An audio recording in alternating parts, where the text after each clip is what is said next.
Students, now the Soweto Quarter Festival continued to honor Nelson Mandela's legacy through a community outreach program at the Isaacson Primary School in White City this morning. Now, the initiative brought together organizers, corporate partners and the school community to provide learners with entertainment, gift packs and other acts of goodwill in the spirit of Nelson Mandela.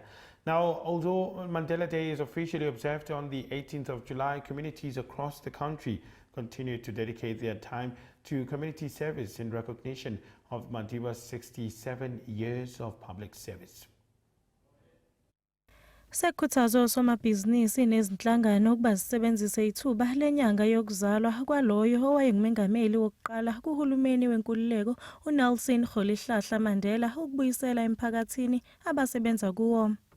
Lokhu kuza njengoba iSoweto Quarter Festival ngokubambisana nabaxhasi bayo okubalwa phakathi Richester, Pure Hydrate kanye nesiteshi sokumabonakude iSoweto TV behambele isikole samabanga phansi iIsaacson ngolwesihlanu ekseni ukuyochitha isikhathi nabafundi baphinde banikelele ngezinsiza kufunda noncamnci. We have a problem of youth unemployment. I think it's a South African problem. But I think we felt as a Sowetans we need to do something and help this small business to grow so that when they grow, they can create more jobs. Because we need more jobs. We have so many people who are matriculating, finishing high school, not getting jobs.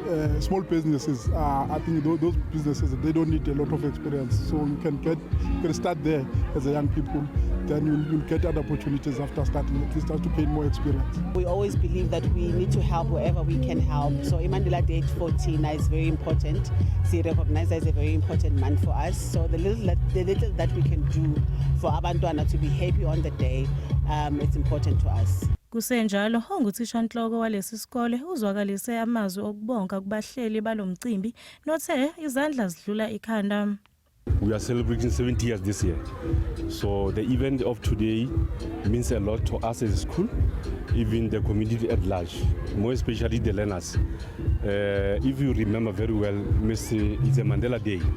It was supposed to be last week Saturday, but we decided to celebrate today when we reopen. We reopen on the Tuesday, which is 21st of July. So it means a lot to us as a school. Lezi zinhlangano ziveze ukuthi akugcini nje kuphela ngokuvela kanye kodwa ke bafisa ukwakha ubudlelwane obude futhi obuzoba nomthelela omkhulu emphakathini. Ezindabeni zeSoweto TV ngikunokulunga Mthembu ngise White City.